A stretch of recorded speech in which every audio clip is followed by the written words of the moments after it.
Dampak kenaikan harga BBM dirasakan oleh berbagai sektor, salah satunya yang mendapatkan dampak langsung yaitu para nelayan. Seperti nelayan di Kabupaten Nagan Raya yang mengharapkan adanya kebijakan yang dapat membantu para nelayan. Nelayan di tempat pelelangan ikan atau TPI Kuala Tadu, Kecamatan Taduraya, Nagan Raya, mulai merasakan dampak kenaikan harga bahan bakar minyak subsidi. Pasalnya karena naik harga BBM solar, maka biaya operasional bot juga ikut naik.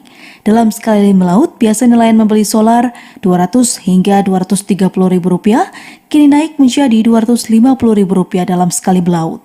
Kondisi ini cukup memberatkan para nelayan, pasalnya nelayan hanya mendapatkan keuntungan sedikit dan kini ikut terdampak kenaikan harga BBM. Menurut para nelayan, jika cuaca buruk, tangkapan ikan nelayan berkurang ditambah operasional yang tinggi sehingga mengakibatkan nelayan merugi.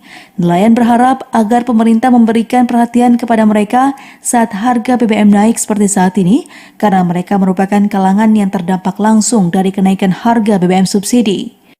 Sangat terpengaruh. Pengaruhnya apa tuh, Bang? Karena kadang-kadang kita ikan pun kadang-kadang harganya nggak stabil, kadang-kadang murah.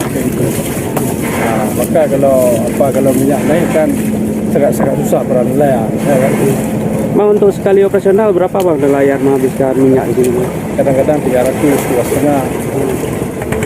Moga-moga kami harap sebagai para nelayan ini janganlah sampai melonjak seperti ini harga minyak. Seperti diketahui, pemerintah menaikkan harga BBM subsidi jenis Pertalite dan solar pada 3 September lalu.